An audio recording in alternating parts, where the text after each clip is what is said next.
Nigeria has entered a dangerous terrain. The Department of State Service has taken Professor Pat Utomi to court for allegedly attempting to form a shadow government, but Utomi is not hiding. He says death is no big deal. He invokes the spirits of Mandela, Martin Luther King, and even Gandhi. Is this a peaceful civil protest, or is the DSS right to fear an alternative power center? Today, we discuss the meaning of democracy, the meaning of dissent, and the right to organize in Nigeria. Are we returning to the days of Abacha? Stay with us. The dramatic face-off between Professor Pat Utomi and the Department of State Services (DSS) is rich in political symbolism, legal irony, and historical echo.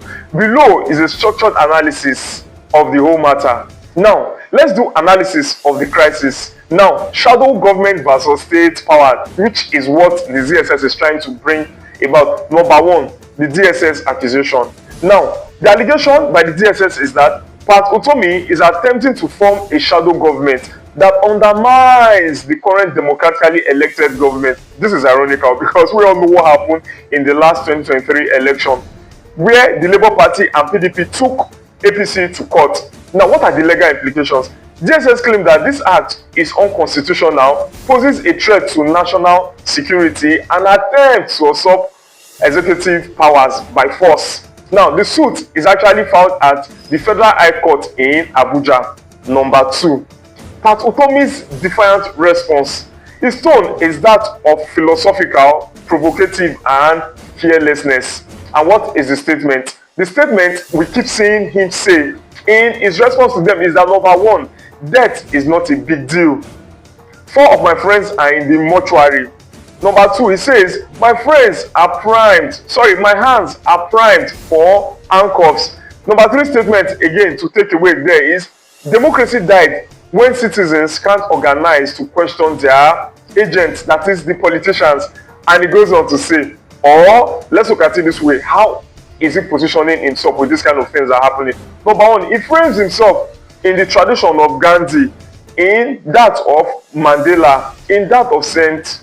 Thomas More. Civil disobedience against tyranny was what these people were known for. They came out and fought against tyranny. Some of them lost their lives. Now, let's look at number 3 highlights of all this drama with DSS. And now, and that brings us to historical parallels. References to Abacha-era by Pat Utomi draws comparison between DSS actions now and the repression under General Sani Abacha. He also mentions Nadeko's struggle, and this is subtly reminds us, or Tinubu, of the past in his anti-military resistance, almost accusing Tinubu of betrayal, because this was how Tinubu became known and popular. Now, what is the sacrificial imagery here? Like a lamb led to slaughter in his statement, is invoking Aquino, a Filipino martyr assassinated upon return from exile. So this makes me to say, Pat Utomi versus DSS. DSS is, of course, is an arm of the current government. Is Nigerian killing democracy again? I dare ask. Now, these are some of the questions that come to mind.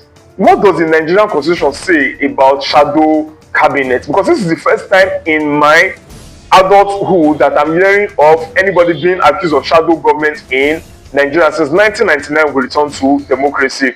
Number 2 question, why is the DSS treating a political expression rather as sedition? Why is the DSS making us think that when you express opposition to the government that you're actually carrying out treason? Number 3, is this a calculated overreach to silence organized opposition ahead of 2027 elections? Because Tinubu is desperate and can do anything to get back in 2027. Then number 4, should Nigerians be worried about the criminalization of opposition?